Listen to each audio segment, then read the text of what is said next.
मेरा नाम सिद्धार्थ अग्रवाल है। मैंने सीबीएसई बोर्ड में 98.4% लाए हैं। मैंने बायोम 11th क्लास में ज्वाइन किया था 2 ईयर प्रोग्राम में। मतलब ये क्लियर है कि अगर आप नीट की तैयारी करते हैं तो बोर्ड की तैयारी आपको अलग से कुछ करना नहीं होगा, साथ-साथ आपका बोर्ड का तैयारी हो जाता है। मैंने बचपन से देखा है मम्मी पापा को डॉक्टर के थ्रू प्रोफेशन में, फिर भैया को देखा जाते हुए, फिर दीदी को देखा जाते हुए, तो मेरे को भी मन था कि मैं भी मेडिकल कॉलेज में जाऊँ, एमबीबीएस परस्यू करूँ। मिलके बायोम फैमिली और इनके फैमिली मिलके हम लोग सेलिब्रेट करें और जी, मेरा नाम सिद्धार्थ अग्रवाल है।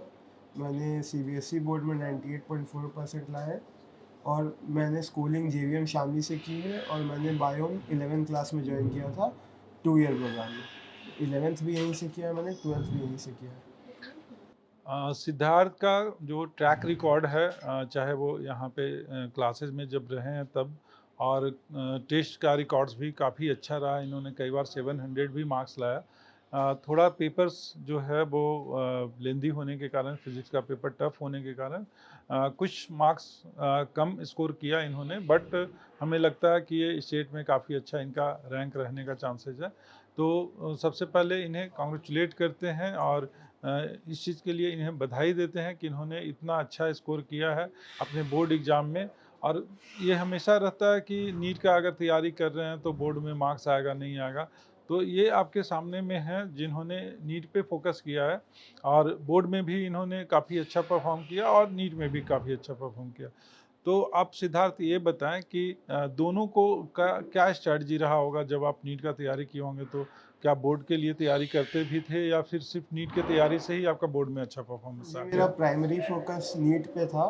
बोर्ड मैंने सेकेंडरी मान के चला था, बट जैसे-जैसे बोर्ड क्लोज़ आ रहा था, मैंने थोड़ा बहुत सब्जेक्टिव क्वेश्चंस की प्रैक्टिस एंड ऑल, पीवाईक्यूज़ देखना वो ट्राई किया और जो नीट के लिए पढ़ा था, उसी से बोर्ड्स का तो हो ही गया था। तो प्रॉब्लम नहीं है वैसे कुछ, ज़्यादा मेहनत नहीं करनी पड़ी। मतलब ये क्लियर है कि अगर आप नीट की तैयारी करते हैं तो बोर्ड की तैयारी आपको अलग से कुछ करना नहीं होगा, साथ-साथ आपका बोर्ड का तैयारी हो जाता है।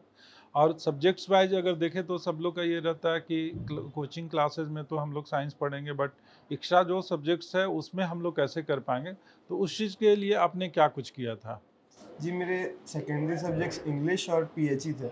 इंग्लिश के लिए तो मैंने बस 2 दिन पहले रीडिंग किया था, तो इंग्लिश उतना हार्ड नहीं है 1 दिन में करना वैसे भी। पीएचई में भी उतना ईज़ी रहता है सेकेंडरी सब्जेक्ट ऐसा, और बहुत सारे स्कूल्स में 6 सब्जेक्ट भी रहते हैं, उसमें तो टॉप 5 ही देखा जाता है। तो आप एक सब्जेक्ट को उतना कम वैल्यू देके दूसरे सब्जेक्ट को ज़्यादा वैल्यू देके भी आपका परसेंटेज इम्प्रूव हो सकता है। सिद्धार्थ के मदर और फादर दोनों ही डॉक्टर हैं और रांची में ही अपना ये नर्सिंग है इनका। और इनके एक भाई हैं जो ऑलरेडी मेडिकल कॉलेज से ही पास आउट हैं और एक सिस्टर हैं वो भी अभी मेडिकल से ही है। मतलब इनकी पूरी फैमिली ही डॉक्टर फैमिली है। तो आप इस फैमिली के सबसे छोटे मेंबर हैं। तो आप जब मेडिकल कॉलेज जाने का चांसेस क्योंकि सबसे ज़्यादा अब आपका है, तो आप कैसा फील कर रहे हैं अभी? मेरे को तो अच्छा ही लग रहा है। मैंने बचपन से देखा है मम्मी पापा को डॉक्टर के थ्रू प्रोफेशन में, फिर भैया को देखा जाते हुए, फिर दीदी को देखा जाते हुए, तो मेरे को भी मन था कि मैं भी मेडिकल कॉलेज में जाऊँ, एमबीबीएस परस्यू करूँ। तो अब नीट तो दिया है, अब होप तो यही है कि अच्छा रैंक आएगा और मेरा मेडिकल कॉलेज में सिलेक्शन हो जाएगा। तो अभी का टाइम जो है ना, इनके पेरेंट्स के लिए भी ये प्राउड मोमेंट का टाइम है क्योंकि इन्होंने स्टेट में टॉप किया है और उम्मीद करते हैं कि नीट में भी ये स्टेट टॉपर रहे ताकि हम सब मिलके बायोम फैमिली और इनके फैमिली मिलके हम लोग सेलिब्रेट करें और ये एक अच्छे डॉक्टर बने और सोसाइटी में सर्व करे, सर्विस दे। और जैसा इनका तैयारी रहा था पिछले सालों में 11th-12th के साथ, तो उम्मीद था कि ये अच्छा करेंगे। अब बाकी देखना है कि ये नीट में और कितना अच्छा स्कोर और कितना अच्छा रैंक आता है और कौन से कॉलेज में पहुँचते हैं। तो एक बार पुनः आपको बहुत-बहुत बधाई आपके इतना अच्छा स्कोर के लिए, क्योंकि आपने सीबीएसई बोर्ड में अपने स्कूल का नाम गौरवान्वित किया है, एक संस्था के रूप में बायोम का नाम गौरवान्वित किया है और हम बायोम फैमिली और आपके फैमिली सारे का नाम आपने रोशन किया है। इसके लिए आपको बहुत-बहुत बधाई एक बार फिर से। Thank you.